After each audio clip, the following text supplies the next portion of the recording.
Our brains are these incredible machines, right?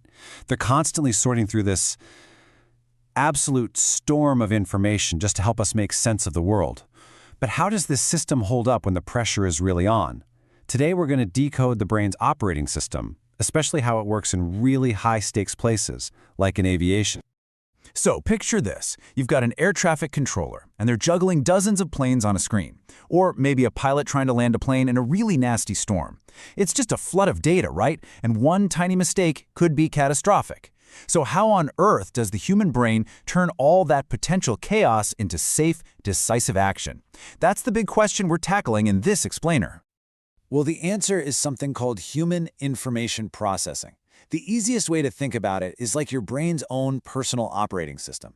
It's the entire mental assembly line. It starts with you sensing something, a warning light, a voice on the radio, and it ends with you actually taking action.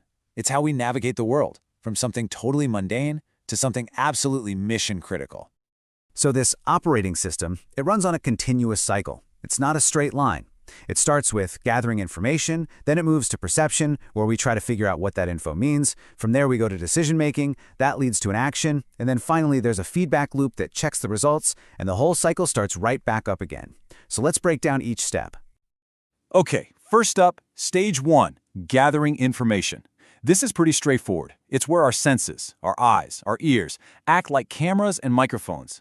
They're just collecting the raw data from the world around us. No interpretation yet. Just data collection. Next, we hit stage 2, perception. And this is where things get really interesting. Because this is where the magic and, honestly, all the trouble can begin. All that raw data we just collected gets sent up to the brain, which now has to figure out what it all means. And here is the most crucial point of this whole process. Perception is an interpretation. It is not a perfect photograph of what's actually happening. See, our brain isn't just recording data, it's actively building a story. It uses all these mental shortcuts to group things together. It's the reason we see shapes in the clouds. And because it's an interpretation, it's totally subjective. Interpretive activity is a breeding ground for errors. Honestly, this is the single most vulnerable stage in the entire chain. It's where our biases and our assumptions can just sneak in and lead us completely down the wrong path, and we often don't even realize it's happening. So what exactly shapes this interpretation? Well, a whole bunch of internal filters. For instance, expectation is huge. If you're a pilot and you're expecting a clear runway, you might literally not see the first signs of something blocking it. Your past experiences, your attitude, and especially your level of stress or fatigue, all of it can dramatically change how you perceive reality. Okay, so once our brain has built its version of reality, we hit stage 3, decision-making. This is the moment where the brain asks that critical question. Based on what I think is happening, what should I do next? And our brain has two very different ways of handling this. If the information is complex or something totally new, it gets our full conscious attention. We actually have to think through the problem. But if it's familiar, our brain just switches to a kind of autopilot. It uses these established procedures and mental shortcuts that require way less attention. Think about driving a route you take every day versus trying to navigate a brand new city. Now, a decision is pretty useless without an action, right? And that brings us to the final stages of this whole loop, doing and learning. Stage 4 is the action itself, flipping a switch, hitting the brakes.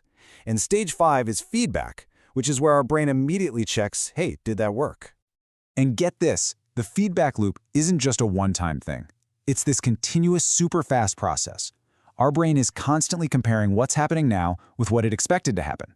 And if there's a mismatch, that's what we call negative feedback. And it's basically your brain screaming, hey, correct course right now. So we know this system is running all the time, but what happens when it fails? We already know that errors are most likely to start way back in that perception stage, but they can create a ripple effect through the entire chain, leading to a bad decision and ultimately a flawed action. This brings us right back to our aviation example. What actually causes a highly trained, highly skilled professional to make a bad decision when everything is on the line? What are the real weak links here? Well, the research points to a few major culprits. Some are professional, like just not having the right kind of training. Others are personal, like fatigue, stress, even medication. But some of the most dangerous ones are psychological. Things like a misleading past experience that creates a faulty mental shortcut, or even simple complacency, that dangerous feeling that, nothing can go wrong. So why does understanding all this matter to those of us who aren't pilots or air traffic controllers? Well, because this whole process isn't just about aviation. Not at all. And here's the real takeaway. This exact same 5-stage cycle is running in your brain constantly, whether you're driving your car, making breakfast, or just having a conversation. Understanding this framework isn't just some academic exercise, it's a tool. It's a tool that helps us understand our own minds, recognize our own vulnerabilities, and actually improve our performance in, well, everything we do.